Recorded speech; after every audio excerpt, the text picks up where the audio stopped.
So for sa Meralco po, sir, Madam Chair, it's 1309 per kilowatt.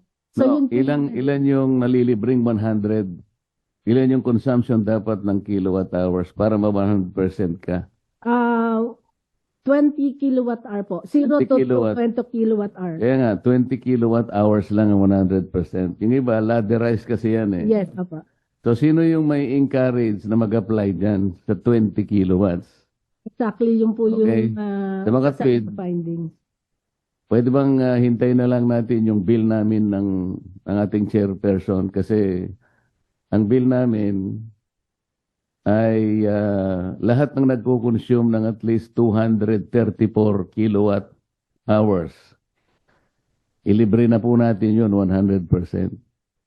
Wag na po tayong magbigay ng ayuda. Wag na po tayong magbigay ng AKAP, ng AIX, ng tupad, ng kung ano-ano.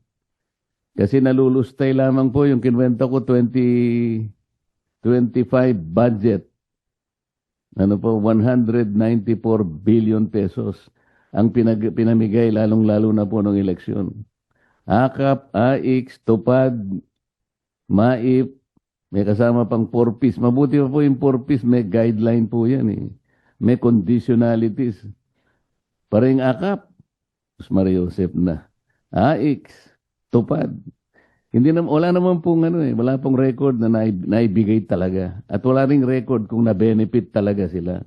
194 billion pesos. Pero kung halimbawa po, yung bill namin ng ating chairperson ma-approve as soon as possible, 234 kilowatt hours libre na. Wala pa pong 100 billion ang matitipid natin. So, wala pang 100 billion na magagastos natin. Wala pang corruption dahil diretso sa mga consumers. Wala pong magpapasikat na politiko. Sangayon po yung ating Secretary of the Department of Energy doon po sa bill namin. Wala pong masasayang, diretso sa tao. So hindi na po 20 kilowatt hours, dapat 234 kilowatt hours. Libre na po. Wala pong masasayang talaga. Makakatipid pa tayo. Imbes na 194 billion, baka 90 billion lamang po ang ating magagasta. So tipid na tipid po tayo. Tumatango po yung administrator ng National Electrification Administration. Alam ko sumasang-ayon po siya. Salamat, Madam Chair. Madam Chair. Yes, please. We anything that would help our consumers with lowering their rates, the DOE will support. When we were studying this lifeline rates, we targeted only 4Ps, for example. We'll work with the office of the good Senator Marcoleta.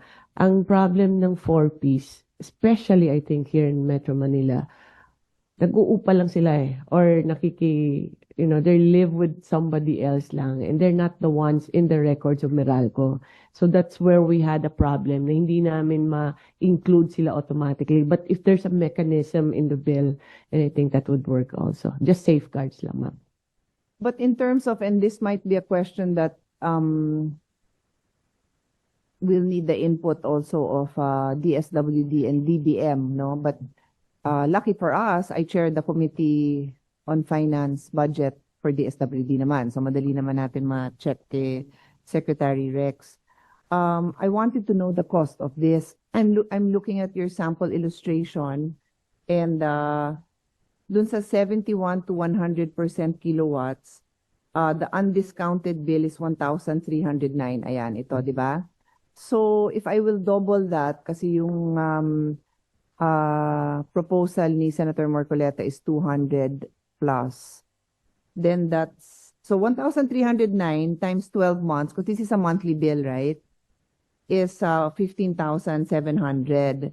So if I will double it, and it's more than double because he actually said it's 234, if I remember correctly, that's going to be 30,000 a month.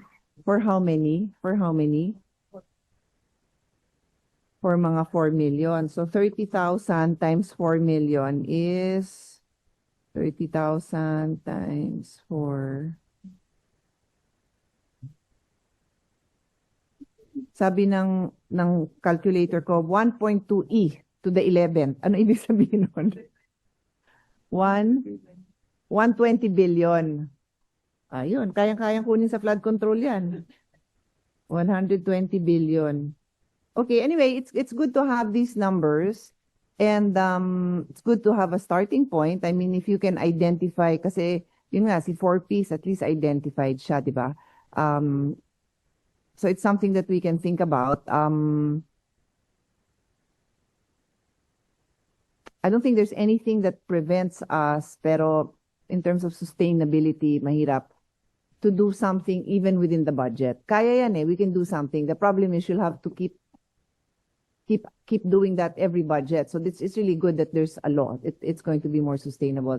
But if you have anything to add, then at least we've covered this topic also.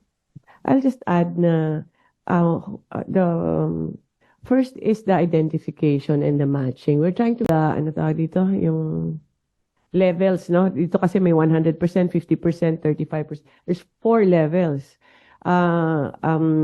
We're supposed to meet with ERC about this. I'm trying to simplify it na on the ECs outside Metro Manila, 1% lang siya, isang level lang siya, and in Metro Manila probably just 2. But we have to make sure that it does not also become a burden to our other consumers kasi this will be an addition to our electric bills. Yung mga sa lahat-lahat po ng Pilipino nagbabayad ng electricity. So we're balancing that also, ma'am. But the objective is hopefully by November we have something more in place, and when the bill or the law passes on the subsidy, then we can just adopt some of that and transfer to the lifeline rates. I think Chair Nino, ma'am, has something more to add to our effort. Yes, Madam Chair. The current design of the Lifeline program is on a per DU basis. That's why in the case of Meralco, you can see that we can actually extend discounts all the way up to 100 kilowatt hours. But for the electric cooperatives, especially in far-flung areas, actually the Lifeline program is only up to, say, 10 kilowatt hours. So we're looking at actually centralizing, imposing a universal rate, subsidy charge rate for all, but collection will have to be, proceeds of that will have to be collected by a central repository of the amounts. And then if we have a uniform Lifeline program across, say we can set the kilowatt hour threshold at say 50 or 60 kilowatt hours, which is corresponding to what can be considered already as marginalized.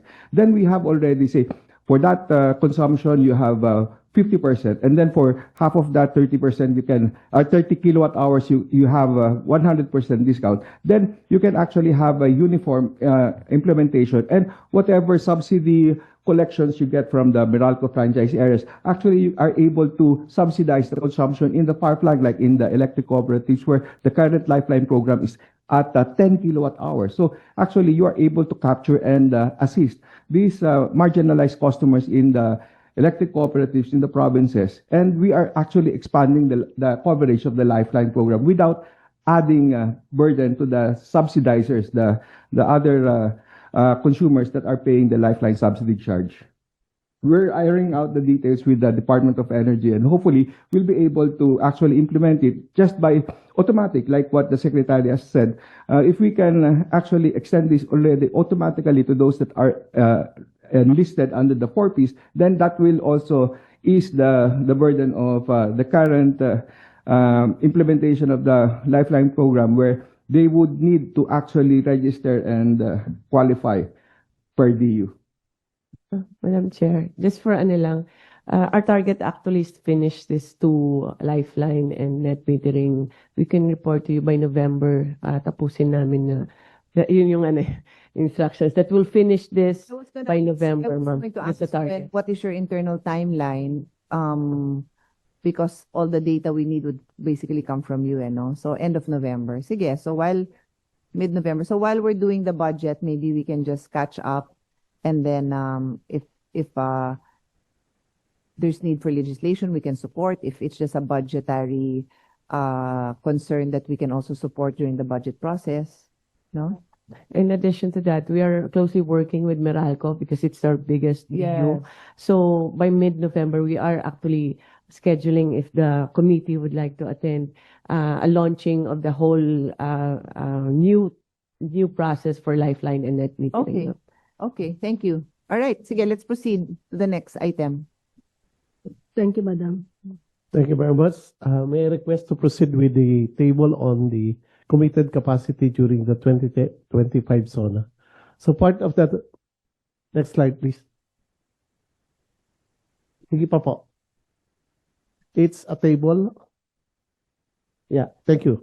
So in response to the directive of the President during his SONA, we immediately convened our committees through the special order, wherein concerned units and staff and personnel were assigned to monitor keenly, outside of the regular monitoring, some projects that are committed up to 2028, while we focus on projects that may be completed by 2026.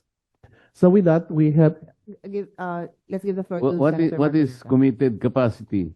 committed capacity means projects that have already financially closed and contracted engineering, procurement, and consultancy services. So that means these are the projects in the pipeline. How does it now fare with rated capacity and the dependable capacity? We are still going on the installed capacity because this will be subjected to test to determine the actual dependable capacity once installed and operated. Yeah, thank you very much. So if I may continue. So we are actually monitoring around 196 projects with a total capacity of more than 12,000 megawatts. We also are monitoring keenly the installation of battery energy storage system that will also contribute in maintaining the reliability of our electrical grid system. And we have already some projects, next slide please, that have been completed as of October 2025, wherein we have monitored 900 megawatt capacity already in place and operational. Medyo mali lang po yung number, it should be 11 projects and not 10. And as